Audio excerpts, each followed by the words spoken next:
Bienvenidos a esta nueva edición de La Juanita en Redes.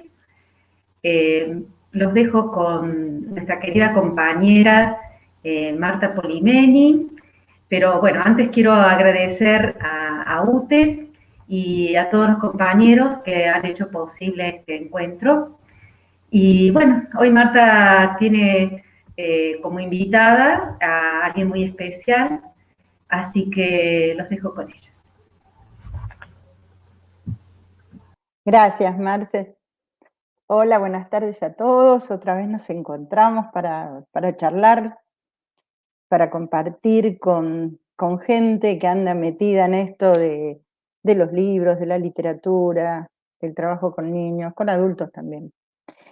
Y bueno, se habrán enterado por ahí, porque habrán visto en nuestros anuncios, que nuestra invitada de hoy es la señora Ana Padovani. Ana Padovani, pionera entre los narradores orales de nuestro país. Ana es docente, es actriz, es escritora, es psicóloga, es música. Ha presentado espectáculos de narración oral en la Argentina y en festivales de diversos países, en Cuba, en Brasil, en Uruguay, en Ecuador. Ha trabajado en Nueva York, ha trabajado en Londres, invitada, para montar espectáculos bilingües, por ejemplo.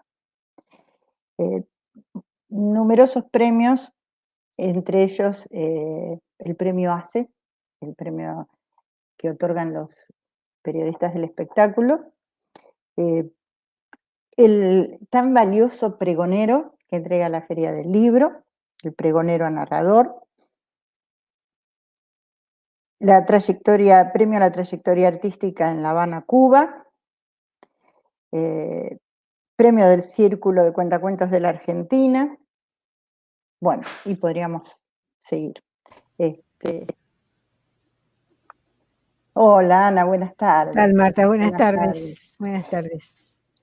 Estábamos hablando de tu trayectoria, de tus premios, y actualmente queríamos decir que sos miembro del grupo organizador de los encuentros de narradores orales de la Fundación El Libro, en la Feria del Libro de Buenos Aires todos los años. Que este año además, ha cumplido, 25 años este año se cumplieron, que lamentablemente no se pudo festejar porque no hubo feria como debió haber habido este año, pero son 25 años que tiene este encuentro de narradores que trae narradores de todo el país. Fantástico. Y del mundo también. Sí, sí. Y si yo por acá tengo las actas de uno de estos encuentros. Claro, sí, Mirando claro. Estos días. Sí, de las primeras. Sumamente interesante, sí. Sí, claro. Sí, además hay unos nombres ahí increíbles. Y, bueno, y también en la Feria del Libro Infantil coordinás un espacio que es interesante, un espacio de trabajo con los maestros, ¿no es cierto? Sí, ahí desarrollo un proyecto al que llamo Los chicos cuentan a los chicos, porque capacito a los maestros para que a su vez les cuenten y los hagan contar cuentos a los chicos y los hagan intercambiar entre ellos. O sea que van de un grado en otro, van contando, los chicos se van contando los cuentos. Se llama Los chicos cuentan a los chicos. Este año teníamos un programa en común con este tema, ¿no? Sí, que lo hicimos un taller para capacitar a las docentes, ¿te acuerdas? Claro, que lamentablemente como la feria no se pudo hacer, bueno, no pudimos trabajar sobre eso en concreto con los chicos, porque eso hay que hacerlo, es presencial, absolutamente presencial, ¿no? Claro, pero claro. Les cuento para los que no estuvieron que en el mes de febrero, en los cursos intensivos que brinda UTE, bueno, uno de los cursos lo dictó Ana y había una continuidad de ese curso para desarrollar este proyecto. Para los docentes que quisieran, o sea, los que vinieron al curso, algunos se interesaron en continuar. Así que vamos a tener un par de encuentros previos a la feria para que después pudieran ir a la feria con sus chicos. Y bueno, ya sabemos. Pero será el año próximo. Para el año próximo. Claro, quedó ahí planteado, así que Claro que sí, claro que sí. no vamos a perder la oportunidad. Bueno, y hoy, hablando de oportunidad, tenemos la oportunidad de tenerte con nosotros para hablar un poquito y que nos cuentes, un poquito no, que nos cuentes mucho, ya que estamos, de todo este trabajo tan interesante que es el trabajo del narrador oral. Algo Sí. tan viejo como la humanidad y por otro lado tan nuevo. Así es, ¿no? así es. Uh-huh. Bueno, Cuando digo viejo como la humanidad, me estoy refiriendo a los narradores populares, ¿no? que estuvieron siempre entre la gente. Y bueno, y de ellos venimos heredando toda la cultura. Sin duda, seguro. Yo tengo mi teoría, es que desde que el hombre tuvo palabra sobre la tierra y tuvo fuego, seguramente se reunió alrededor del fuego y empezó a contar lo que era los avatares del día, de lo que les pasaba durante el día. El hombre, imagino esta situación del hombre primitivo de noche reuniéndose alrededor del fuego. Sin duda que debían contar lo que veían, lo que imaginaban, los miedos, los terrores, las cosas que debían sucederles.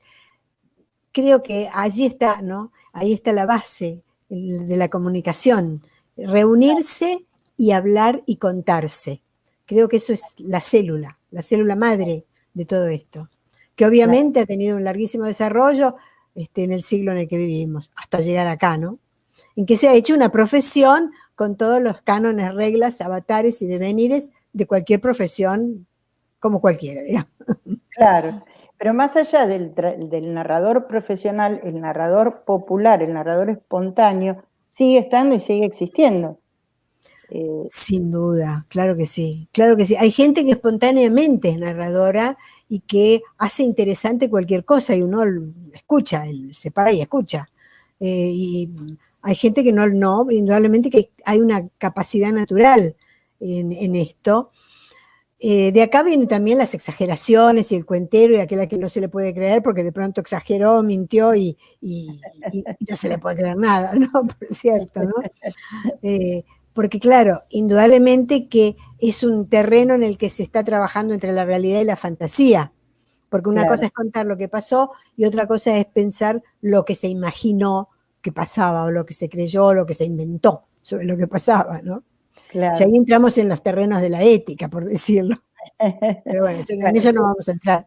Claro, por ahí está el narrador y el fabulador y el mitómano. Y, bueno, seguro. Algunos llegan lejísimos narrando cosas que no existieron. Y no por nada entre la clasificación de los cuentos orales, de los cuentos anónimos, están los cuentos del mentiroso, de exagerados y mentirosos. Es una tipología realmente. Sí,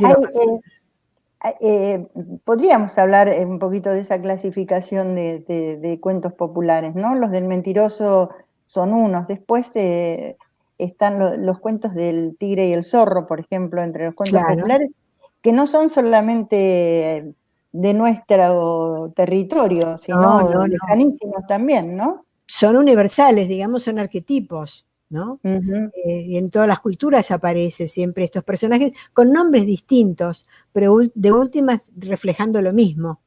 O sea que esto es patrimonio de la humanidad, del ser humano, digamos así, ¿no? Claro, inherente a las características humanas. Claro, a las mejores y a las peores condiciones. Sin duda, de lo que somos los hombres, los humanos. Sí, mira, me estaba acordando de una situación particular de cuando yo era chiquita, un encuentro con una viejita italiana, donde ante una situación difícil, qué sé yo, un auto que se quedó en medio de un bosque, se nos vino la noche y todos teníamos miedo, como la viejita nos reunió a todos los chicos a su alrededor y ella nos entretuvo contando y narrando. Y seguramente ese talento era un talento natural. Seguro. Y una costumbre adquirida de su pueblo en Calabria, ¿no? Seguro. No olvido esa escena, yo era chiquita y no lo olvido porque fue muy fuerte lo que ella Claro, es un recuerdo es un recuerdo para conservar ese realmente. Sí, Sí, realmente. sin duda. Bueno, y esos cuentos populares se fueron sosteniendo a través del tiempo y atravesando largos territorios, ¿no? También, o sea. Sin duda, los arquetipos aparecen en todas las culturas. El exagerado, el mentiroso, esto aparece en todas las culturas. O sea que no es patrimonio nuestro, por decirlo. Es del ser humano, ¿no? Es del ser humano. De modo, los cuentos de mentirosos, digamos, ese es uno de los tipos. De modo que esto en todas las culturas se encuentra. Y también aparecen los cuentos infantiles. Hoy, o a través del tiempo, pasaron a ser cuentos para niños que originalmente no lo eran. Claro, sin duda.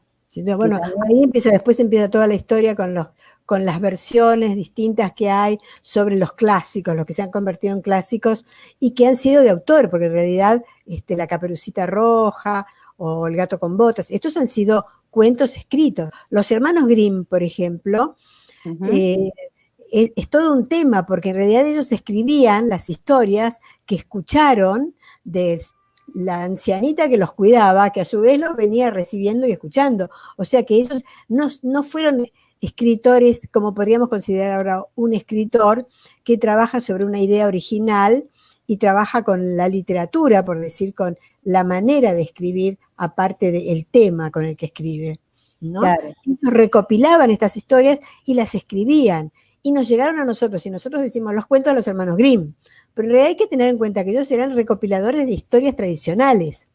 Claro, No ellos eran estudiosos de la lengua alemana, eran filólogos. Eran estudiosos de la lengua alemana. Estudios de campo fueron investigadores, claro. Grandes investigadores. Por eso aparecen versiones contadas por los Grimm de los mismos cuentos que recogió y contó Perrault, que tampoco era el autor de los cuentos, sino que también era un recopilador. Exactamente. Las versiones de cada uno, en cada uno su contexto, pero la historia es la misma, ¿no? Claro, sin duda, sí. Por eso, cuentos que a veces tienen un fondo fuerte, intenso, muy poco asociado a la idea de ingenuidad o de inocencia de un niño. Sin embargo, a los niños les encantaron por eso mismo. Claro, sí, sin duda. Porque tocan los conflictos humanos, yo creo, ¿no? Entonces siempre van a tener público, obviamente, porque los humanos somos todos humanos en todas partes y en todas las épocas. Ahora, esos narradores populares lograron lo que lograron que a través de los siglos y a través de los recorridos, sus cuentos se siguieran contando. Así es. ¿Y qué pasa con el narrador escénico, el narrador profesional? ¿Cuándo surge como profesión esto de ser narrador? Bueno, en realidad como profesión surge en el siglo pasado, ahora tenemos que decir el siglo pasado, hablando del 1900, por cierto, ¿no? Pero yo creo que hasta donde yo investigué y por lo que yo vi, se producen estos movimientos cuando ha habido algunos movimientos en la historia, acompañan a ciertos movimientos de la historia. Fíjate que es muy curioso que en París, después del mayo del 68, en que hubo una movida tan grande, social, política, económica, bueno, supongo que casi todos sabemos o recordamos, habíamos oído hablar de lo que fue el mayo del 68. Surgen, empieza a aparecer la narración como un hecho legitimado socialmente. Y en realidad se legitima a partir de los inmigrantes, porque los africanos y los árabes que llegaban y que empezaban a contar, porque ellos sí tienen un reservorio de historias tradicionales, anónimas, oídas, transmitidas de generación en generación, empezaron a contar. Entonces los parisinos, sobre todo los parisinos, en Londres también, pero en París sobre todo, que son muy, muy exquisitos, por cierto, encontraron que eso era un tesoro, por cierto. Entonces les dieron trabajo a esta gente porque los empezaron a contratar y a llamar para que vayan a contar. Entonces empezaron a contar en los centros culturales, en las bibliotecas, se les pagaba por esto y se convirtieron en objetos de culto. Ajá. Yo estuve a finales de los 80 en París, ya esto llevaba 20 años más o menos, ¿no? Y era un fenómeno realmente llamativo, a mí me llamaba la atención porque acá todavía no estaba tan difundido, pero el grado de, como digo, de exquisitez es la palabra que se me ocurre, porque los franceses son así, los parisinos son muy así, ¿no? Entonces, en la Biblioteca Nacional de París, por ejemplo, ir a escuchar cuentos, era todo un evento, era todo un acontecimiento, en el lugar más refinado que se puedan imaginar. Y se contaban los cuentos más primitivos también que se puedan imaginar, porque eran los cuentos orales más básicos que yo había oído. Ahí nunca se habló de la literatura. En Londres del mismo modo, mismo en Nueva York, es decir, la mayoría de los países que yo visité, nunca encontré que se frecuentara la literatura, sino que se les daba lugar a toda esta corriente de narradores espontáneos que tenían historias ancestrales y que las transmitían. Por cierto, algunos con más humor y más gracia y más chispa y encanto que otros, pero bueno, estaba el que precisamente lo tenía, lo desplegaba y encontraba un sitio y un lugar para hacerlo. Entonces, así fue generando, pero un movimiento que cuando yo llegué ya había festivales, había publicaciones, había una industria ya armada en torno a esto. Y es lo que acabamos llamándole el narrador escénico, ¿no? Que aparece como una profesión y que se empieza con esta disyuntiva, si es teatro, si no es teatro, qué es esto, ¿no? Porque es como un arte nueva, de alguna manera. El teatro, sabemos lo que es el teatro, que tiene una larguísima historia, muy larga. Entonces no cabe duda respecto de la noción de teatro. Pero sí respecto de esto, que aparece como hecho escénico, se dice, bueno, ¿es teatro o no es teatro? En mi opinión, yo creo que es teatro. Lo que pasa es que no hay que entender el teatro en su sentido convencional, por decirlo así, lo que sería el teatro básico, el teatro matriz, por decirlo de alguna manera. Esto está dentro de los, si se pudiera hacer una imagen gráfica, dentro de lo que podríamos llamar los bordes del teatro. Aquello que uno dice, pero eso no es teatro, pero es teatro. Sí, pero no es, no es. Como pasa con otros géneros que han surgido en estos años, como por ejemplo la improvisación, los matches de improvisación, incluso toda esta movida que hay en torno a la improvisación, que uno dice, ¿es teatro o no es teatro? Pasa lo mismo con la narración escénica, es teatro, pero responde a estaría dentro de lo que se da en llamar, los estudiosos de esto lo llaman teatro liminal, no teatro matriz, digamos así, pero es teatro. En la medida en que, sobre todo, yo hago mucho hincapié en esto, porque no creo que sea teatro porque se ponga ni vestuario, ni escenografía, ni por nada de lo exterior. Yo creo que eso no hace al hecho de que sea teatro. Hace al hecho de que precisamente se crea un mundo a partir solamente de la palabra, se crean imágenes y uno le hace creer al otro todo lo que no está, todo lo que no ve, todo lo que no existe, y se lo cree. Y se lo cree, si el actor es bueno, sobre todo, se lo cree. De modo que en este punto es teatro, pero no comparto yo con la idea, en mi opinión personal, porque esto, por supuesto que hay distintas maneras de ver esto, pero que están quienes hacen espectáculos con escenografía, con vestuario, le ponen todo digamos, los aditamentos que hacen al teatro, pero no a la esencia del teatro. Y yo creo que la esencia de esto es crear las imágenes en el otro solo con la palabra y el gesto, el cuerpo humano, digamos, lo que tenemos nosotros como seres humanos, como seres expresivos. Cómo uno puede generar imágenes para que el otro crea en lo que uno le está contando. Claro lo que digo, ¿no? Sí. Y en cualquier escenario, digamos, cualquier espacio se transforma en escenario. Sin duda. La maestra en el aula, cuando cuenta cuentos y logra atraer la atención, eso es un escenario. ¿Cómo dudar que no es un escenario cuando los chicos están atentos escuchando? Sin duda.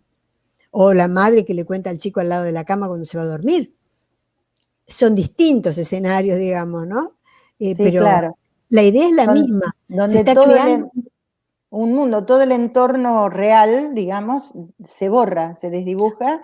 Y pasa a formar parte del espacio ese entorno creado. Exactamente, ¿no? De eso se trata. De Y hacerle creer al otro lo que no es. Y el otro lo cree. Y nos lo creemos. Por algo además existe esta cosa de, digamos, como el común dice, es un cuentero este. No hay que creerle porque un buen vendedor, digamos así, te vende lo que quiere. Si uno digamos, se deja vender, ¿no? Por cierto, claro, también. Claro. Porque puede ser que uno desconfíe y diga, no, yo a este no le creo. Podría ser. Pero el buen vendedor es aquel que te vende la cosa de una forma tal que uno se la lleva. El narrador hace lo mismo, le hace creer al otro lo que no existe, lo que no está, simplemente con la palabra, con el gesto, nada más que eso. Lo que tenemos los seres humanos. Y la voz. Y el gesto. La voz y el gesto, claro. Y creo que hay un tercer elemento que es el silencio. El manejo del silencio de un buen narrador. Claro, pero yo el silencio lo incluyo dentro de la voz, ¿sabes? Para mí es parte de la palabra el silencio. Bien. Yo creo que la voz tiene altura, intensidad, timbre, ritmo, tiene sus características y el ritmo hace a esto en la medida en que si hago esta pausa, te voy a generar algo, ¿verdad? Ahí trabajo con el ritmo. Esto es ritmo. Bien. En cambio, si me empiezo a apurar y te empiezo a contar así rápido y no se entiende nada, porque estoy apurada y porque te tengo que contar y tengo que decir tantas cosas, ahí también estoy trabajando con el ritmo y te estoy creando un tema absolutamente distinto, porque ahí te estoy dando otra idea de algo muy distinto porque estoy jugando con el ritmo. Esto es el ritmo. La voz tiene altura, intensidad, timbre, ritmo. Nuestra voz, tenemos un elemento, los seres humanos, ¿eh? Si uno aprende a trabajarlos, le gusta y quiere y puede y le interesa. El maestro en el aula para captar la atención, a veces basta que baje la voz para que lo escuchen. No tiene por qué gritar de pronto. Sí. Y un buen recurso es ese, el silencio. Claro, quedarse de pronto en silencio y las demás voces bajan y miran. Claro. Yo apelo, digamos, por mi manera de entender, porque admito que no todos los narradores pensamos igual. Hay unos que lo toman desde otro lugar y hacen y piensan otro tipo de cosas y hacen otro tipo de cosas. Y yo creo que hay algo para mí básico. En el arte tiene que haber libertad. No puede haber restricción de decir esto es lo que hay que hacer, de ninguna manera. En la ética no. Yo creo que la ética es otra cosa. Yo creo que lo que hay que hacer es ser verdadero, nunca engañar, nunca mentir, nunca decir hago esto por esto. Hacer lo que realmente se quiere hacer, ser verdadero, eso es lo único válido. De modo que no hay una regla como para decir esto es, yo nunca diría eso. El artista es libre, tiene que ser libre. Bien. Para crear. Pero claro, vive en una sociedad y obviamente tiene que adaptarse, porque si por crear a uno se le ocurre andar desnudo por la calle, que esa es su creación, digamos que ahí llega una cosa muy extrema, pero quiero decir, digamos que también todo tiene un límite también, ¿no? Y hay que entenderlo, en qué sentido se dice. Y en el arte de la narración, ¿cuáles son los límites éticos en los que se mueve un narrador? Como en todo. Porque de por sí está contando, manejarse, vos decías, tiene que manejarse con la verdad cuando está contando algo que no es verdad. Es medio paradojal, pero al mismo tiempo es muy cierto y muy verdadero. Bueno, y tiene que manejarse con límites éticos, es cierto. ¿Y cuáles son? Bueno, a mí me parece que problemas, ¿no? Sí, por supuesto que todo, si uno lo empieza a desarmar, tiene sus llavecitas. Yo creo que un límite ético es, por ejemplo, citar la fuente. Bien. O sea, si uno es realmente el que crea la historia o si la historia es de otro. Ahí me parece que ahí entramos, porque ya entra dentro de lo ético en la medida en que entra dentro del vínculo con los demás. Yo puedo contar todos los cuentos que a mí se me ocurran, porque puedo ser una cuentera, que cuento, cuento, pero si tomo un cuento, algo que no me pertenece, porque también tengo muy claro que la literatura es otro género. que no tiene nada que ver con la oralidad. Al contrario, un buen escritor es el que más se separa de la oralidad. Porque digamos que si un escritor escribe tal como se habla en la calle, por decirlo de algún modo, podríamos decir que a lo mejor tiene una historia potente, pero porque en la escritura lo que vale es el estilo, como en todo, sin duda que hay estilos, pero el estilo para escribir, ¿no? Y en la escritura queda, esto es algo que tiene una marca, tiene un sello, por eso uno lee algo de un autor y reconoce una voz, ¿no? Cito, por ejemplo, Cortázar. Tiene un estilo, una forma que uno lee un texto de Cortázar y hay un juego con la palabra que no es Borges, por ejemplo. Hay escritores que son, y cuanto mejor escritor, digamos así, más estilo tiene y más se define y más uno lo puede llegar a reconocer. Pero ahí sí realmente que hay un trabajo distinto. Es un género que no es para nada comparable con la narración oral. Yo creo que es otro trabajo, digamos. El escritor también tiene que tener un buen registro de la oralidad para hacer creíble a su personaje cuando su personaje habla. Sin duda. Cuando quiere hacer un personaje que hable. Porque que hable, le tiene que... Claro, por ahí no, al personaje lo muestra él sin hacerlo hablar. Segura, el escritor tiene después tiene que jugar con una voz que es la voz del que narra, que no es su propia voz, sino de su personaje narrador. ¿Sí? Claro. Aunque no sea un narrador personaje, pero hay un narrador, alguien que cuenta la historia con una voz, y el escritor tiene que elegir esa voz. Es toda una tarea, todo un trabajo diferente y parecido al mismo tiempo, seguramente, del que hace un narrador oral. Digamos que si tomás como referencia la narración oral y la escritura, en este caso vos podrías decirlo, el escritor que escribe situaciones con personajes, por decirlo de algún modo. Pero no todos los escritores escriben así. Hay escritores que crean climas, que incluso son imposibles de contar. Hay que leerlos porque su escritura no se basa en hechos. El narrador necesita una estructura dramática, o sea, necesita una historia, claramente, planteo, nudos, enlaces.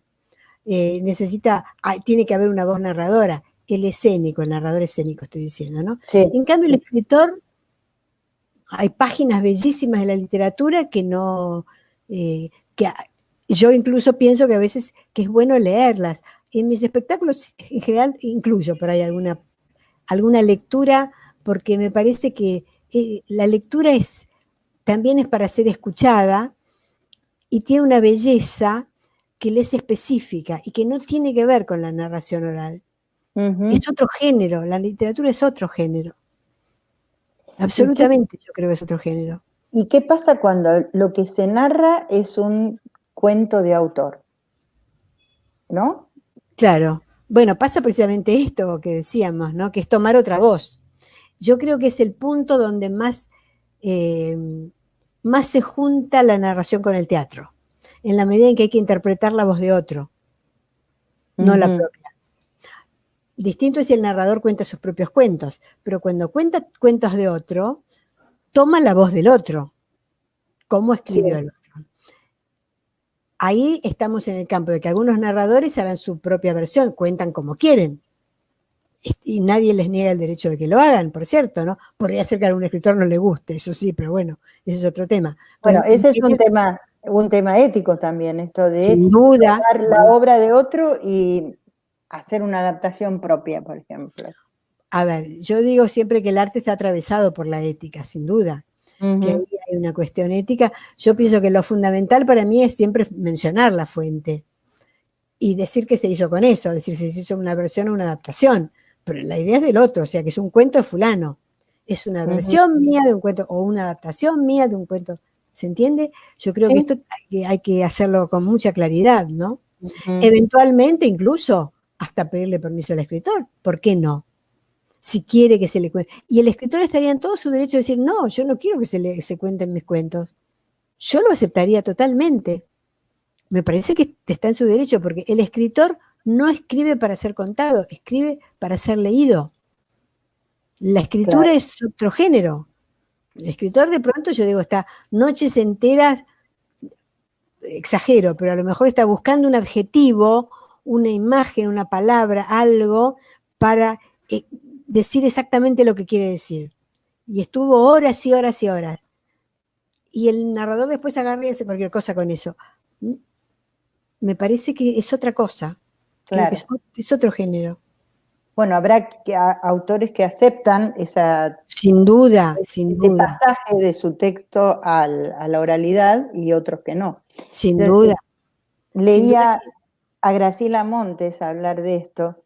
En Sí. esas actas hay un trabajo de Graciela Montes donde dice que, bueno, que hay muchas traiciones, aunque ella lo llama traición, pero las acepta, dice que no tiene problema en que la traicionen.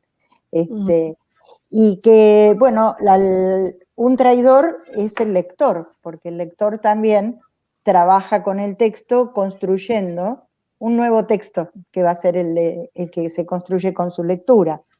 Que otro es el narrador, cuando hay alguien que narra un cuento escrito.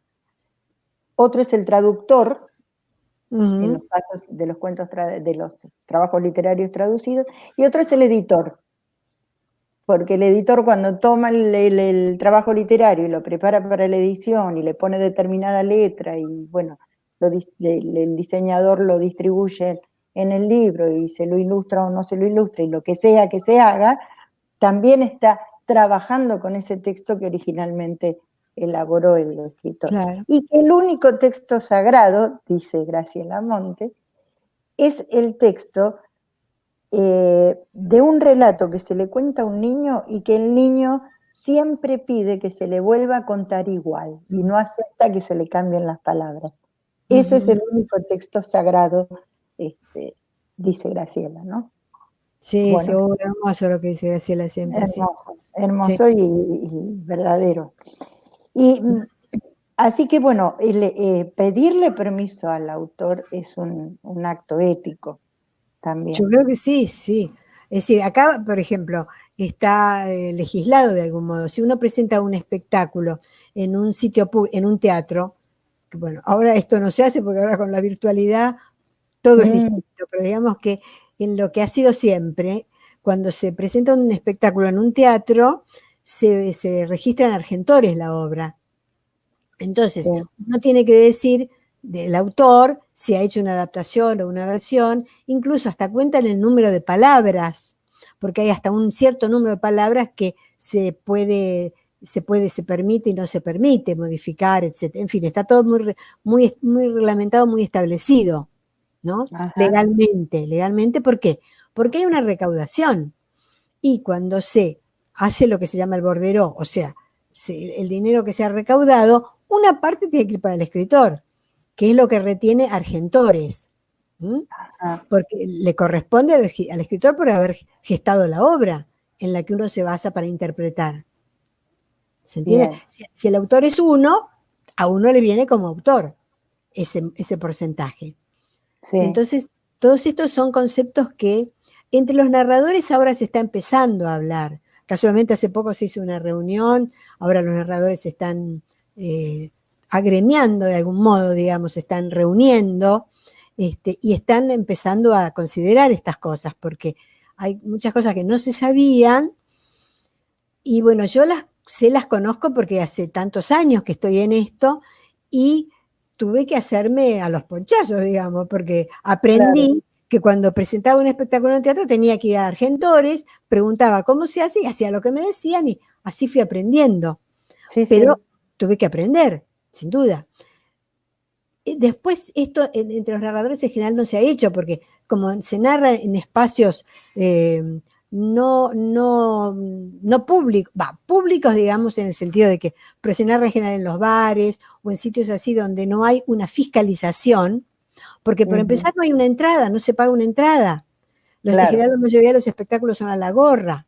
Entonces, las diferencias son muchas y porque otra de las cosas que siempre digo, el arte está atravesado por la economía de mercado.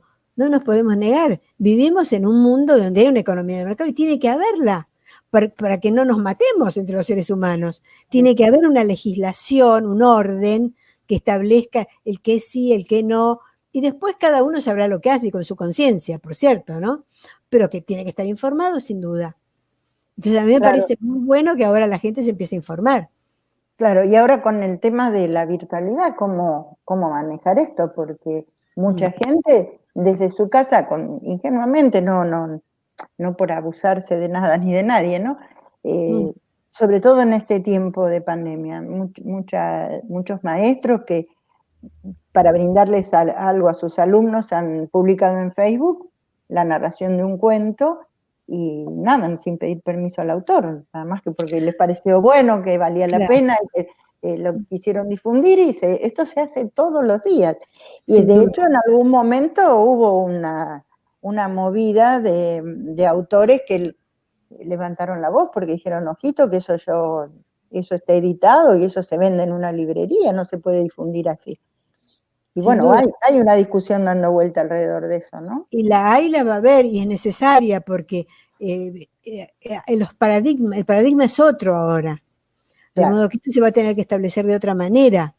Yo de lo que te estoy hablando era hasta el año pasado. Sí, sí, Yo sí, hacía mis sí, espectáculos en el teatro, pero ya no. Y no sé claro. cuándo será. De modo que todo ha cambiado. Y yo creo que esto se va a considerar. De alguna manera se tiene que considerar. Hay que Porque ponerlo en discusión, sí, claro, hay que claro. poner en discusión, sin duda. Yo no puedo decir nada porque no lo sé. Tampoco yo, nadie lo Ujú. sabe. Pero que Sí, estamos en otro mundo, estamos en otro mundo. totalmente, claro. Sí, sí. Yo creo que la ética, no obstante, sigue siendo válida siempre, ¿eh? Que van a cambiar las formas, pero la ética sigue siendo la ética. Y sí, Entonces, hay algo muy elemental que es apropiarse de lo que pertenece a otro. Y sin un duda, texto elaborado por otro le pertenece. sin duda, y que por lo menos el otro debería saberlo y aceptarlo o no, tenerle el derecho de opinar. Yo Sí, creo que esa podría ser un punto de partida, ¿no? Que el escritor pueda opinar si quiere, si acepta o no acepta.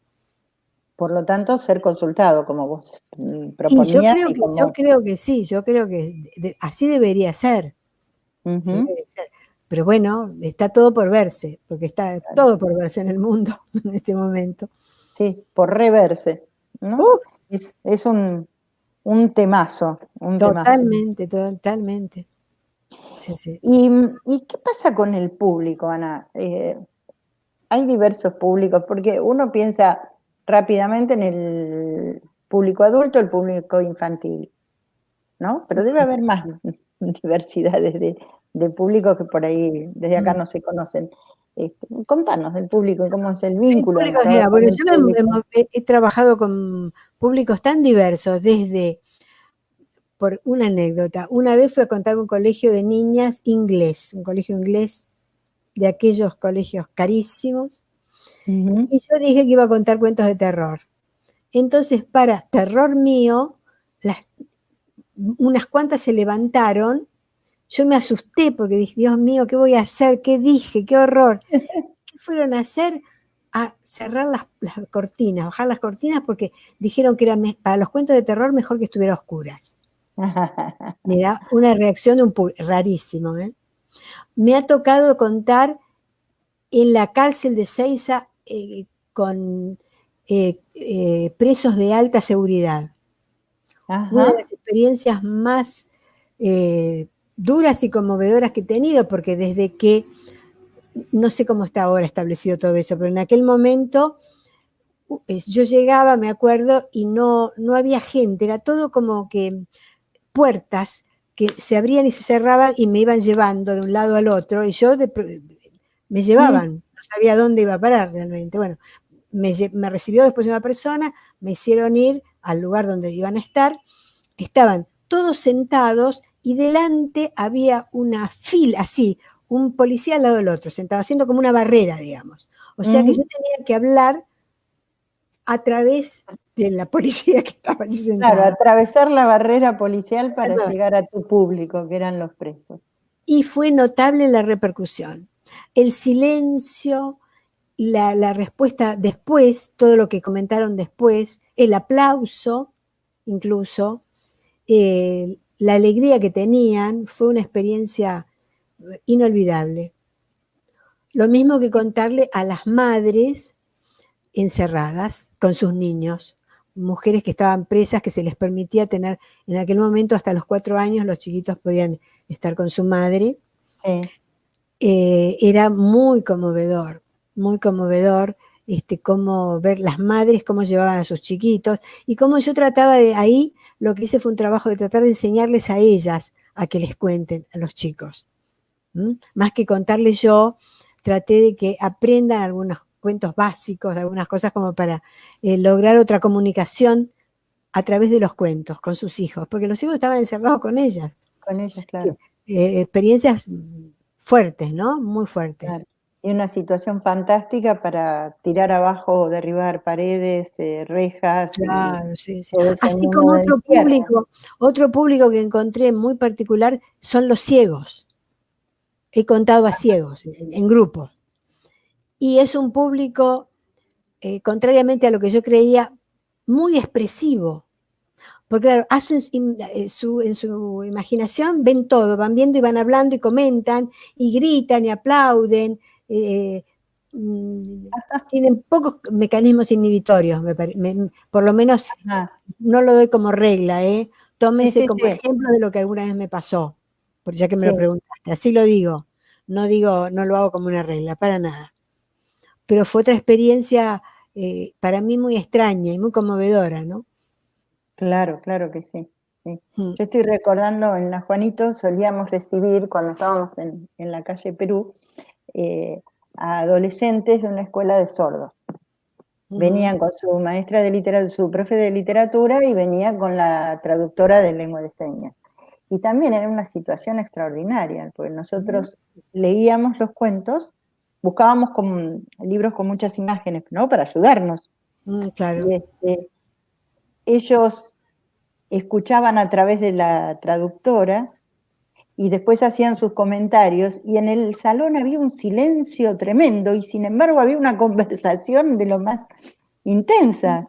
Claro. Y para uno que no está acostumbrado, era una situación muy especial. Para mí Claro, también sin es duda. inolvidables esos encuentros. Claro que Sí, sí, claro que sí. sí. Mm. A veces los tenían que retar porque como jovencitos que eran, se ponían a charlar entre ellos.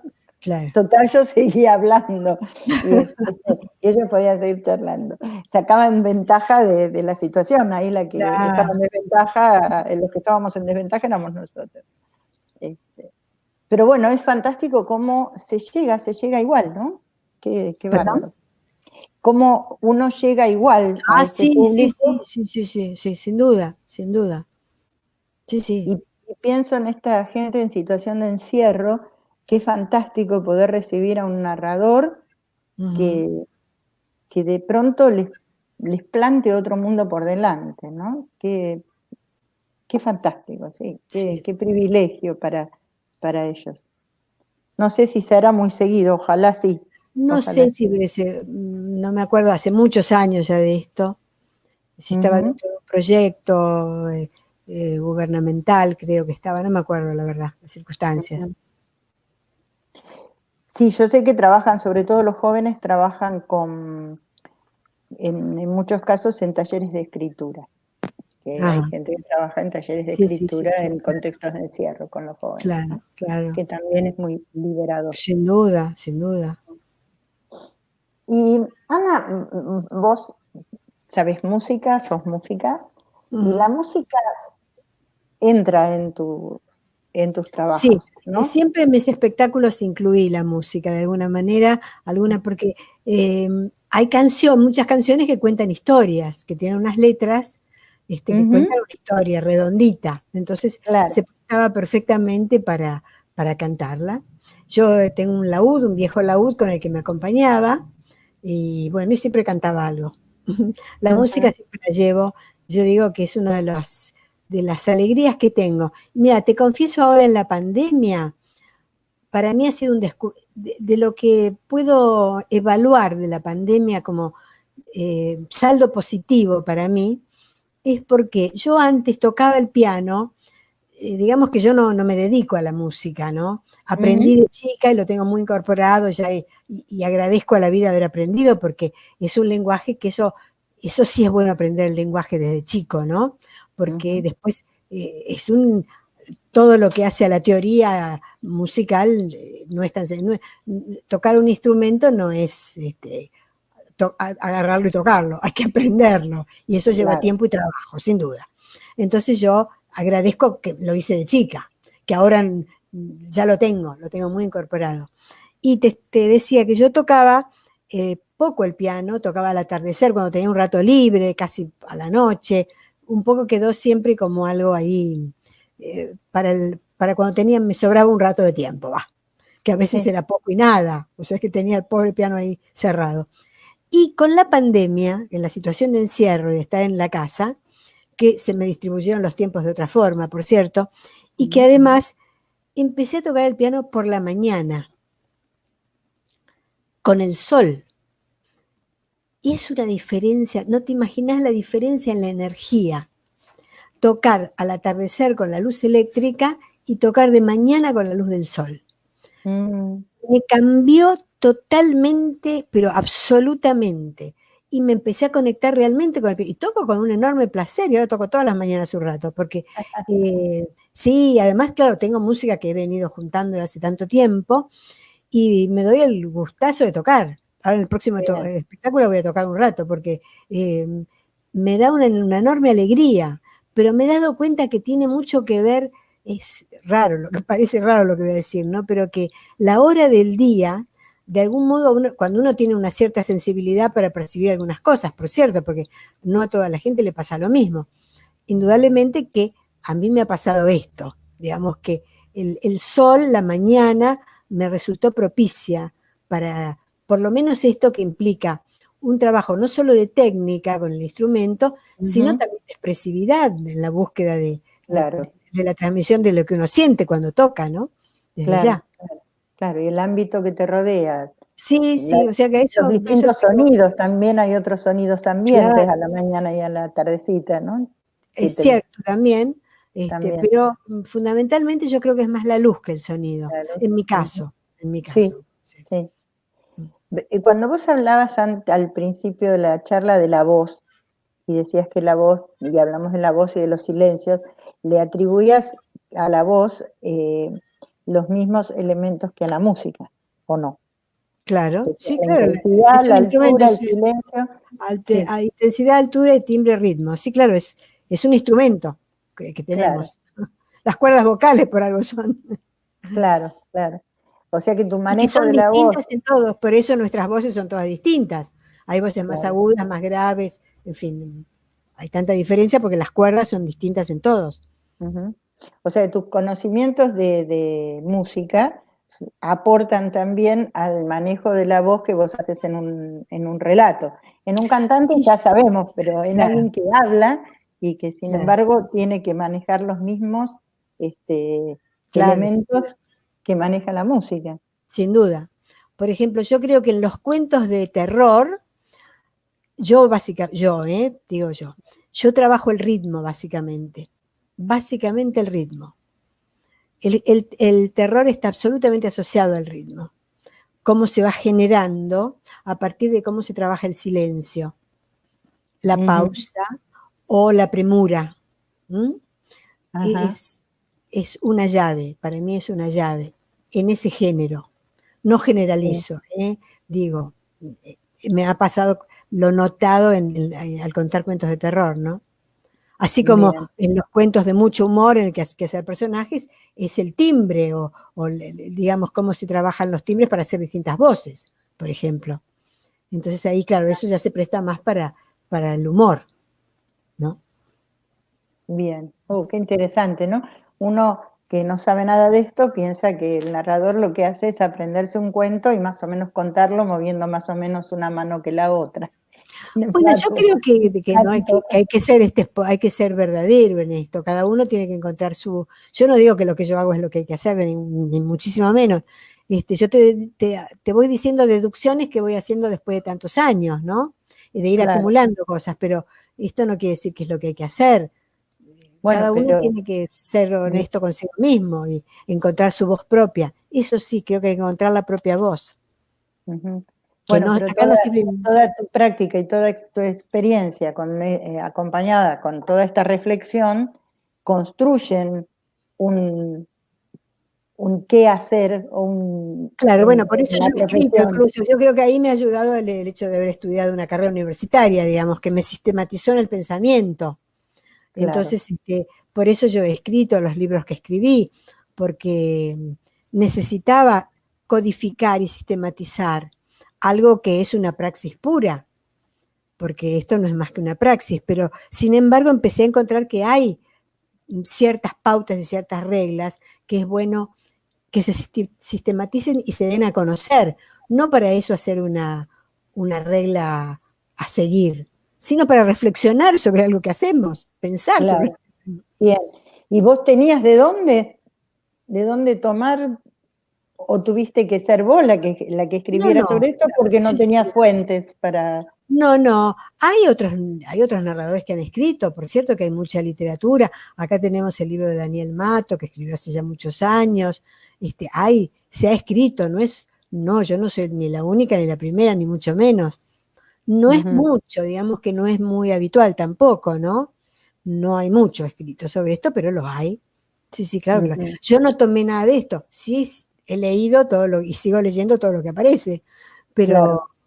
No, digamos que no hay mucha literatura ni mucha reflexión. Sí, por esto insisto, no por decir soy la primera y la única, para nada. Bien, bien. Bueno, pero también había una necesidad tuya de sistematizar tus propias Sí. reflexiones, tu propio Sin duda que pensamiento para sobre... mí empezar a escribir fue una necesidad perentoria. Empezar a pensar y a escribir y a codificar y a reflexionar sobre lo que yo venía haciendo empíricamente, digamos, ¿no? Porque Bueno, yo no había estudiado esto, empezó a esto surgir. es importante. Nosotros tenemos entre nuestro público, nuestros seguidores y nuestros socios, tenemos muchos maestros, muchos docentes, bibliotecarios, y bueno, y escucharte decir esto me parece que es importante, porque reflexionar sobre la propia práctica y escribirla es algo que nos cuesta muchísimo a todos, y es tan importante que los docentes podamos repensar nuestra praxis, reflexionar sobre esa, y escribirla, sistematizarla.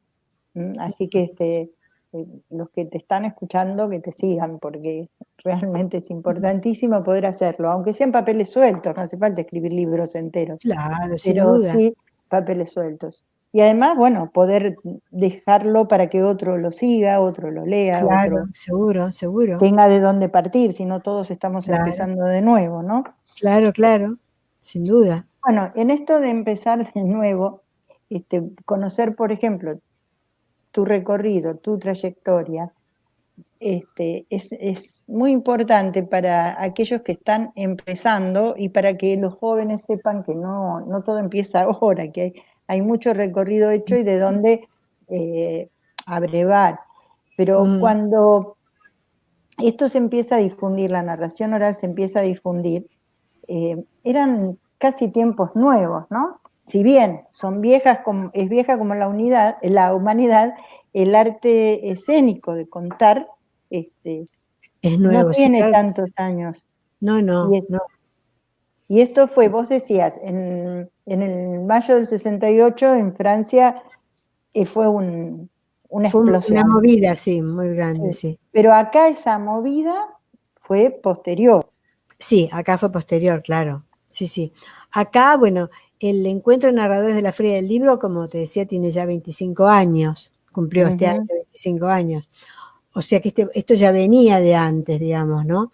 El Instituto Suma, por ejemplo, yo creo que hay que mencionarlo porque en esto yo incluso cuando yo me recibí de maestra, hice un curso, oí por primera vez hablar de la narración de cuentos ahí, porque hice un curso de perfeccionamiento, vivía todavía Marta Salotti, Claro. los años que hace, ¿no? Y estaba Dora Pastoriza de Chevarne, que ellos hablaban, hablaban muy de la narración en función de la educación, por cierto, ¿no? Claro. Aparecía como reñida con el escenario de algún modo, porque en aquella época se decía que no había que ponerse nada que molestara, entonces si uno tenía una pulsera la tenía que sacar, más o menos ponerse muy ascético para que nada distrajera la atención. Era lo que se pensaba por aquel entonces, pero fueron pioneros sin duda.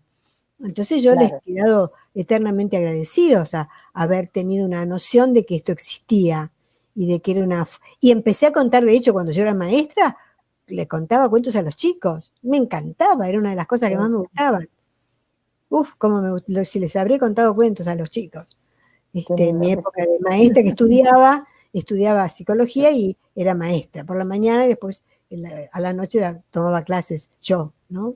Mientras fui estudiante. Claro. Y ahí yo le contaba a los chicos. Y cuando me recibí de maestra hice un curso de perfeccionamiento, por eso te decía precisamente, con Marta Salotti y Dora Pastoriza de Echevarne, que en aquella época ellos hacían cursos en el Bernasconi. ¿Te acuerdas del Estudio Bernasconi? Sí, claro, sí. Bueno, y yo fui ahí a hacer un curso de perfeccionamiento y me encontré con este mundo de la narración. Para mí fue un descubrimiento hermosísimo, que lo empecé a aplicar, ni bien empecé a trabajar como maestra. Claro. Porque en aquella época empezábamos rápido. A mí me nombraron como maestra rápidamente. En otras épocas. Sí, nos recibíamos muy, muy jovencitas. Sí, claro. El Instituto Bernasconi fue el que albergó al postítulo de literatura infantil y juvenil en su momento de CEPA, que después, bueno, se cerró, pero funcionó en el Bernasconi. Así que lo recuerdo con mucho cariño ese lugar. Sí, claro. Sí. Tan hermoso además el edificio. Sí, además. Bueno, y esto después de la época de Marta Salotti y de Dora Pastoriza, aparece en los 80, que va pegadito al camino que ellas van abriendo, ¿no? Aparece claro. un gran cambio, una gran revolución, digamos, después de la dictadura. Exactamente. Exactamente. En general, vos fíjate que coincide con movidas sociales, ¿no? Yo mencionaba el mayo del 68. Acá también yo creo que la salida de la dictadura marcó un periodo, marcó mucho, porque hubo un reverdecer de las artes en general. Entonces se dieron estas movidas culturales, digamos, importantes, y se da esto de que los narradores aparezcan en el escenario. Yo, como digo, yo no soy la inventora. Cuando yo empecé a contar ya había quienes contaban. Incluso del Suma venían Juan Moreno, María Eyes, que ya se habían formado y que ya estaban contando en el escenario. Después se había armado otro grupo que creo que se llamaban Los Cuenteros, que eran varias narradoras, Marta Lorente, Delia Maunás, por ahí me olvido alguna, Juana La Rosa, Elba Marinangeli, Ana María Bobo, había un varón, Hugo Zuckerman, si no me equivoco, Miriam García, mira, estoy tratando, ya me van apareciendo los nombres. Y bueno, y ya era un grupo conformado, que contaban. Y empezaron en aquella época.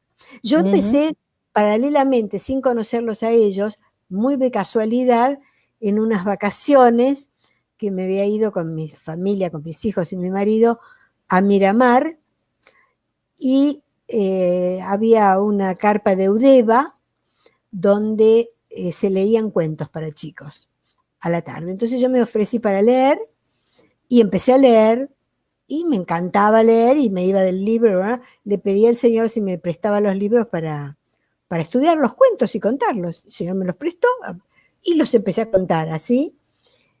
Y claro, iban los padres y llevaban a los chicos a la tarde a escuchar los cuentos. El Señor me sacó de la carpa, me puso afuera, me puso al lado de un árbol, y puso troncos, y venían los padres y llevaban a los chicos al atardecer a escuchar cuentos. Es fantástico. Pero claro, yo como todavía no había visto narradores, desconfiaba del género, porque decía, tendré que salir de atrás del árbol, como para salir de algún lado, o tendré que ponerme algún vestuario, ¿no? Porque claro, yo había visto teatro, venía del modelo del teatro, no había visto un narrador así, despojado. Claro. ¿Ya Bueno, tenías tu formación como actriz en ese momento? Ya había estudiado teatro, sí. Bueno, yo tuve buenos maestros, digamos, estudié con Fernández, hice todos los géneros, que fue una hermosa experiencia con Cristina Moreira, estudié también con Miguel Gerberov. Yo venía, pero por placer nomás, ¿no? Pues yo trabajaba como psicóloga, no pensaba ser actriz, ni mucho menos. Como te decía, ahí fue que descubrí de ese modo, al regreso de esas vacaciones, se lo comenté a una amiga, muy amiga, que tenía un taller de yoga y que solía empezar sus actividades haciendo una comida en la terraza al aire libre, tenían un horno, amasaban pan y hacían una comida, daban comienzo a las actividades del año. Entonces yo se lo conté a ella lo que me había pasado y me dijo, ay, dice, ¿no querés venir? Vamos a hacer ahora la comida, ¿no querés venir a contar para adultos? Yo dije, pero escúchame, yo conté para chicos, ¿qué voy a contar para adultos? Dice, no, pero vos se te va a ocurrir algo, vos que lees tanto, seguro que algún... Y dije, pero claro, entonces pensé, claro, en los autores que yo había leído que me parecían narrables, Chekhov, por ejemplo, que es muy narrable, Saki, también muy narrable. Bueno, entonces me estudié algunos cuentos de estos autores que me parecía que podían ser para adultos, y esa noche conté ahí. Bueno, te digo que les gustó tanto que venían a decirme, ay, ¿y dónde lo haces? ¿Dónde lo estás haciendo? Yo me daba vergüenza decir la primera vez, estoy probando con ustedes. Son mis conejitos de India. Y ahí me dijeron, ay, ¿por qué no vas a la Recoleta? Que en la Recoleta se están abriendo los patios. La Recoleta efectivamente era el auditorio y después todo cascote puro, en todos los patios eran cascote. Claro. Entonces yo me ofrecí ahí y me dijeron, sí, vení, haz lo que quieras, porque claro, no había nada ahí. Entonces yo iba con mis chicos y los llevaba, que eran chiquitos, y juntaba a algunos chicos y me ponía a contar ahí en medio de los cascotes en uno de los patios. Y un día me vio la señora que programaba la sala, que era una periodista muy conocida, que se llamaba Ruth Mel, y me dijo, ay, déjame tus datos, porque alguna vez... Yo dije, bueno, si querés me traes un proyecto, tráeme un proyecto para otro año. Bueno, así quedó. El asunto es que no habría pasado un mes o así, que me llamó al mediodía urgente para pedirme si no podía, porque se había accidentado un actor, y que si en lugar de hacerlo afuera no quería hacerlo mío en la capilla, porque iba a haber mucho público y había que ofrecerle algo. Y yo dije que sí, yo acepté. Bueno, y así fue como subí a ese escenario por primera vez. Fue una emoción que es el día de hoy no la olvido, ¿eh? Inenarrable la emoción que a mí me produjo subir al escenario y tener la sensación de decir, esta es mi casa. Me emociona mucho. Esta es mi casa, dije. Caramba, un momento inaugural para tu vida. Inaugural. Y vos sabés, te voy a contar un dato más curioso todavía. Fue por una cosa muy rara, por el olor. Sentí un olor, porque es muy primario esto, por el olor, porque me recordó cuando yo era muy chica, pero muy chica, antes de los 6 años, te mi padre era el escenógrafo y maquillador del teatro de donde vivíamos, en un pueblito donde vivíamos, y él hacía la escenografía, el vestuario, y me llevaba a los camarines. Entonces yo estuve muy metida en los camarines del teatro de chiquita y conservaba, evidentemente, hay un registro, yo creo, muy, muy básico, muy básico. Y cuando yo subí ahí, dije, claro, era ese olor que me llevó a recordar los camarines, la infancia, mi padre, artista, y fue una cosa así, una emoción que la evoco ahora realmente como un momento muy conmovedor en mi vida, ¿no? Haber tenido esa sensación, que no se me repitió, porque después subí a miles de escenarios, nunca más ni sentí el olor ni pasó nada, pero bueno. Pero bueno, a partir de ahí ¿qué pasó? Que me empezaron a llamar porque empezaron a decirme, ¿y dónde vas a los colegios? Me empezaron a decir, yo dije, mira, los colegios. Bueno, ahí fui que le pedí ayuda a un actor que hacía espectáculos también en la plaza, que bueno, ahora vive en Europa, se llama Claudio Hochman, y él me dijo, mira, hacete un folleto, porque esto lo tenés que vender para los colegios. Fue muy práctico. Me asesoró un poco cómo armar el repertorio, y bueno, y empecé así, y empecé a punto tal que al año siguiente yo ya había dejado la otra profesión y me instalé en esta. Increíblemente rápido. Fue, realmente que fue rápido, si lo pienso, fue rápido, digamos, porque fue de un año para el otro. Yo empecé, tenía todo este bagaje que yo traía, sin duda, ¿no? Desde haber conocido a Marta Salotti, haber contado con los chicos en la escuela, toda esta historia que tenía. Y a través de todo esto empezás también a vincularte con el medio de la literatura infantil y la gente que estaba también en un momento inaugural. Claro, la de literatura infantil, desarrollo. claro. En esa época, mirá, Laura de Betach, Graciela Montes, Emma Wolf, Ana María Shua, todas eran las escritoras que estaban la literatura infantil se empezaba a desplegar como género con un nombre y una característica propia y un espacio propio, ¿no? Claro. Y yo me conecté muy bien, todos nos conocimos en la Feria del Libro, era como nuestra casa, que estaba Marta Díaz, por entonces, que era la directora, que yo le estoy siempre agradecida, porque a Marta le encantaba la narración y nos dio mucho lugar. Ella fue la que tuvo la idea del encuentro de narradores, que llamó a la gente del SUMA, llamó a LIJA, precisamente a la Asociación de Literatura Infantil, y a los narradores independientes, digamos, y se armó una comisión y se empezaron a formar estos encuentros de narración que ya tienen 25 años. Claro.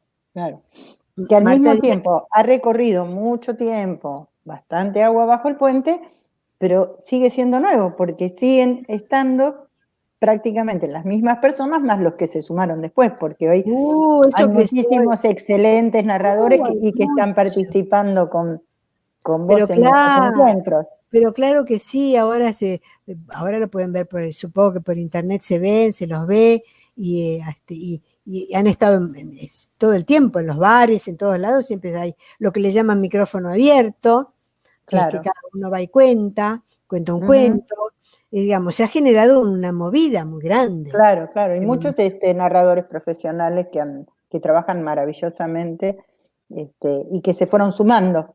Sin duda que se ha ido sumando mucha gente. Yo te estoy nombrando, bueno, de los primeros que eran Juan Moreno, María Eguis, después este grupo que se armó de los cuenteros. Pero que siguen vigentes, a esto voy, ¿no? Que todo está nuevo, que esas que Juan Moreno, María Eguis, siguen trabajando con la misma claro que sí. vigencia de entonces, pero también se sumó, qué sé yo, Diana Tarnowski, se sumó claro, Claudia Estela, son otra generación. Inés Perla, qué sé yo, otras generaciones. Sí, mirá vos, Inés, es cierto, qué lindo recuerdo de Inés, tanta gente que se ha ido sumando, muchísima gente, y no solo acá, en todo el país, por cierto, ¿no? Claro, y este movimiento ha crecido de una manera, como te digo, sorprendente. Sorprendente. Sí. Claro que sí. Y si hacemos a través de todos estos años una recorrida rápida por tus espectáculos, vos ya hablaste de espectáculos para niños, preparaste un espectáculo para niños pequeños que eran Los zapatos de contar, por ejemplo, sí. ¿no? Ese fue un espectáculo que me dio mucha alegría, muchas satisfacciones, lo hice mucho tiempo, sí. Después, espectáculos, por ejemplo, Un toque de Hren, creo que se llamó, donde cuentos judíos. Y ahí vos contabas cuentos de autor y cuentos populares. Sí, exactamente. Hay de Sholem Aleichem. Qué lindo, me encantaría verlo. Sí, unos cuentos muy lindos tienen estos autores, sí. Y algo parecido hiciste con historias de 2x4, cuentos de acá de Buenos Aires, donde también mezclaste historias populares. Sí, y cuentos de autores que toman historias de Buenos Aires. Claro. Después, algo muy interesante, incursionaste, que son los biorrelatos, que son las historias de Esto vida. es de lo último que he hecho, sí. Los biorrelatos, que yo lo di en llamar así, porque cuento vidas y voy introduciendo la obra en función de cómo va desarrollando la vida de un escritor, porque encontré que las vidas son tan apasionantes como la obra, ¿eh? Ujú. Unas vidas... además yo tengo una cosa, creo, como de detective, me encanta investigar. Entonces busco y busco y busco y busco para armar, tener la estructura y también de editar. Hay mucho que editar porque yo creo que no todo es narrable en público. Hay cosas de la intimidad, de lo privado, que yo creo que no hay que decirlas. Así directamente, ¿eh? Ajá. Directamente creo que Ujú. hay que saber qué se dice en público y qué no. Otra vez la ética. Yo creo que sí, que uno tiene que tener conciencia de eso.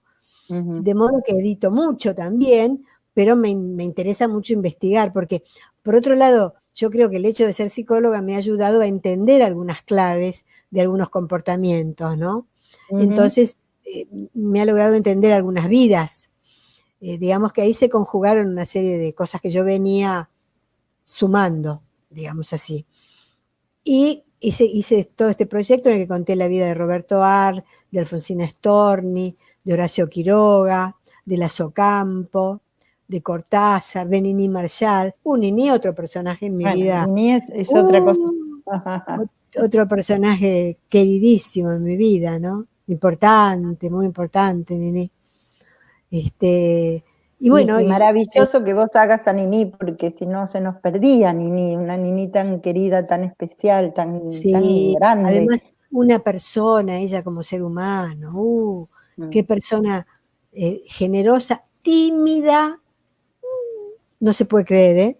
No se puede creer Ajá. si yo lo digo, pero era muy tímida, no hablaba en público.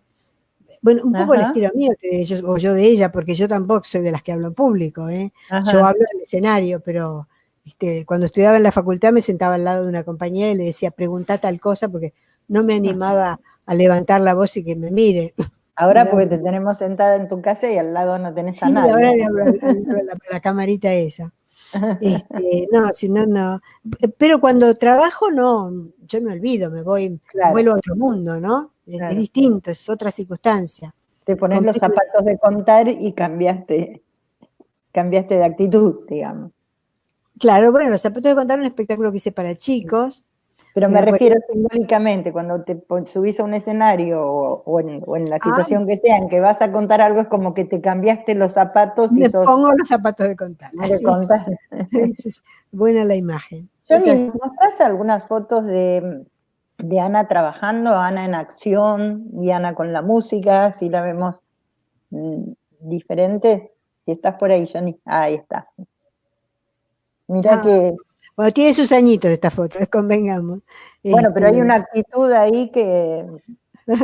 sí, este era un cuento que me colgaba de una soga, me acuerdo, no me acuerdo la circunstancia que me colgaba de una soga, y entonces justo me pescaron bien la foto en un momento. Está hermosa esta foto. Y después hay otra muy linda donde estás con el laúd en la mano. El de la música, Johnny.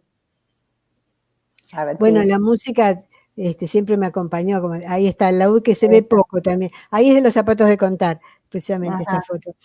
Se ve poco el laúd, porque claro, tenía que usar instrumentos, el piano lo que tiene de lamentable es que no se puede transportar.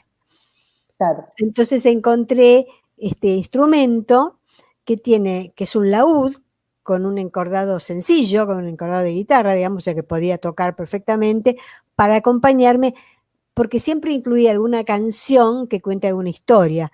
Encontré que los cuentos están no solamente en los libros, sino que hay canciones que cuentan historias, Claro. totalmente, Sí, ¿no? sí. Así como poesías que también cuentan Ujú. historias, ¿no? ¿Qué pasa con Entonces, la poesía? claro, la Gracias, poesía, Johnny. si salimos de la poesía lírica, lo que se llama poesía dramática, siempre cuenta una historia. Claro. Ujú. La poesía lírica, digamos que tiene otras, claro, todo tiene sus reglas, pero la poesía dramática cuenta historias, ¿por qué no? Los Claro, romances, el romancero español, por ejemplo, están claro. escritos en verso y cuentan unas historias maravillosas. Fantástica. Claro, Bien, o sea que también dentro de tus repertorios puede entrar la poesía.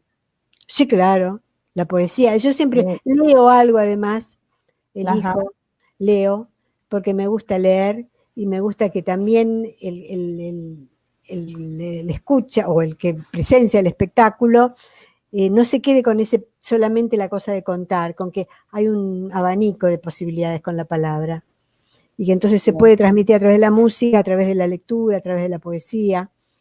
Entonces bien, incluyo alguna poesía e incluyo alguna lectura, porque me parece que también son universos de la palabra, sin duda. claro, claro, y conviven perfectamente Claro, en tu quehacer. totalmente, totalmente. Eh, bueno, y si hablamos de hoy, ya que hablamos de espectáculos, ahora tenés un espectáculo que se viene, ¿no? Sí, ya se viene. ¿Cuál Sí. es? ¿Cuál Ahora es? por Contanos. estos medios, Dios mío, ¿qué va a ser? Va a venir por acá. Ah, fantástico. Que es, Oh, Cuentos a la carta. cuentos a la carta, sí. Es un espectáculo que hice ya hace muchos años, no con estos cuentos, con otros, pero con la misma idea, que se arma un menú, como un menú de restaurante, que Ujú, tiene entradas, que son los cuentos para empezar, digamos, cuentos tradicionales en general. Después tiene carnes, que son los cuentos de amor. Tiene pastas, que son cuentos de terror. Tiene aves, que son los cuentos cantados. En fin, da todas esas opciones, se elige de uno de cada y se arma, se suma, y los que fueron más votados son los que hago cada vez. Eso lo hice, ajá. ese espectáculo lo hice muchos años y bueno, ahora dije, lo voy a reflotar ahora con la pandemia. O sea que vas a interactuar con el público a través de este medio en la elección de los cuentos que vas a contar.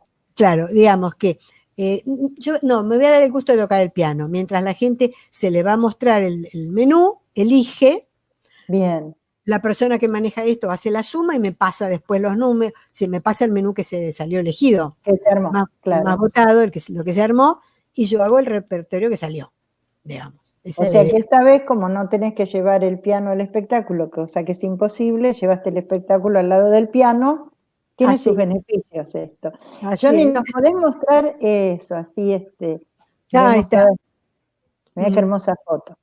Sí, Bueno, acá tenemos entonces todos los datos para los que quieran participar de este espectáculo, de los cuentos a la carta en casa. claro, ves que son funciones en Zoom. Bien, Hay que entradas en venta en Eventbrite, digamos. Edenbright. Bien, muy Este, bien. Y ahí hay un número de teléfono para cualquier información que se necesite. Fantástico.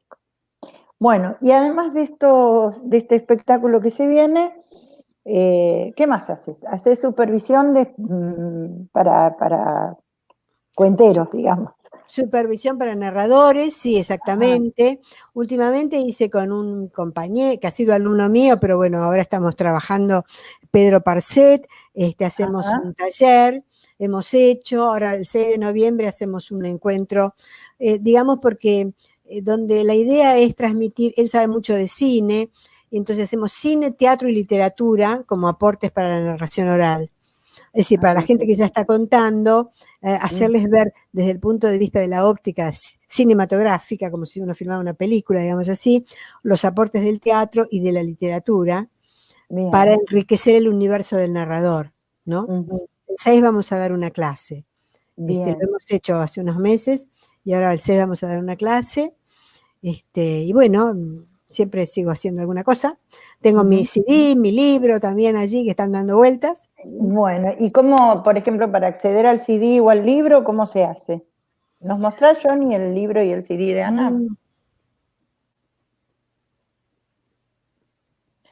El libro es Escenarios de la De la narración oral. narración oral, ahí está. Y esto lo editó Paidós, esto de Paidós. Paidós. Ajá. Ujú. ¿Y ahora, cómo para conseguirlo, hay que hablar con Y vos ahora o está en comunicarse las conmigo, librerías? sí, porque yo lo tengo en promoción, incluso los dos, para que, bueno, se lo lleven, porque ya están el libro y el CD Y con el cuentos. CD. El CD son cuentos de tradición oral, se llama Cuentos para contar, precisamente, para gente que quiera contar, porque son cuentos que se pueden escuchar y contar. Ajá, Cuentos para contar. Eso buenísimo. es. Bueno, y también para eso hay que hablar con vos. Sí, claro, sí, porque esto es material mío. Claro. Bueno, ¿y qué hay que hacer? ¿Llamarte por teléfono, mandarte un Llamar WhatsApp, por escribirte un teléfono, mail? a ver, escribirme, no sé si vos pones mis datos o si lo puedo decir yo, cómo Los se podemos hace. poner, decilo vos Bueno, así. mi correo es info@anapadovani.com.ar. Muy sencillo. info@anapadovani.com.ar. Bien. Y ahí ya se entra en contacto con vos y vos, si hace falta dar teléfono y qué sé yo, a través de ese mail, ahí está puesto. Claro, Que se tenemos comunican un conmigo, operador que es una coordinamos maravilla. para entregarle todo eso, porque ahora con la pandemia hay que ver. Bueno, pero ahora casi todo el mundo se está moviendo, ¿no? Claro, sí, ahora sí.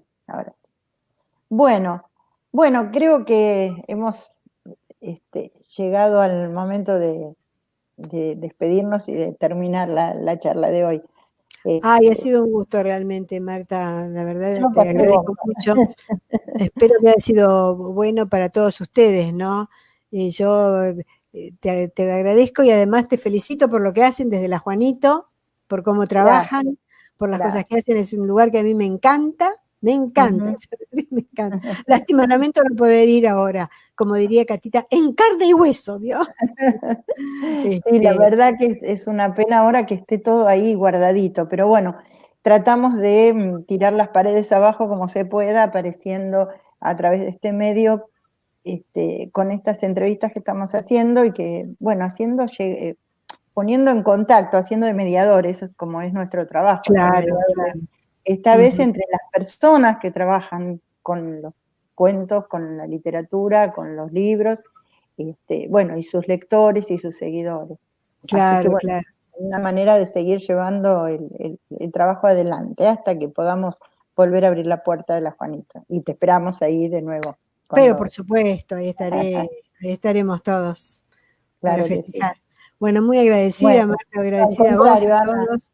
gracias Este, a vos por acompañarnos, no. por contarnos todos tus secretos, o por lo menos muchos de tus secretos. Este, Siempre y quedan, siempre quedan. claro, bueno, mejor para la próxima. Bueno, haber hecho de esta hora y media de charla un rato tan interesante que pasar así rapidísimo, ¿no? Y bueno, y gracias a todos los compañeros de UTE, a los seguidores de la Juanito, y a UTE por hacer posible llevar todo esto adelante. Eh, Realmente es muy bueno para todos nosotros. Así que bueno, la seguimos en otro momento con Ana Padovani Muchas gracias. y la Muchas seguiremos en gracias, otro lo momento. felicito. Te felicito, Gracias, Marta, por todo lo que haces, realmente. gracias. Somos A la un gente linda que equipo te trabajando. acompaña, porque son muy amables todos, son Sí, sumamente amables. Les agradezco muchísimo. todo un equipo de trabajo y hoy le agradecemos a Johnny que ha estado atento todo el tiempo a nuestra charla para poner lo que le le Sí, pedimos sí, y fue tan amable con nosotros, ¿no? sí, muy Así que agradecida a bueno, Johnny también. y También, bueno. por cierto. A Bueno, todos. nos despedimos entonces. Chau a todos. Hasta la próxima. Chau, Ana, y gracias. Chao, gracias a Hasta ustedes. prontito. Gracias. Chau, chau. Gracias.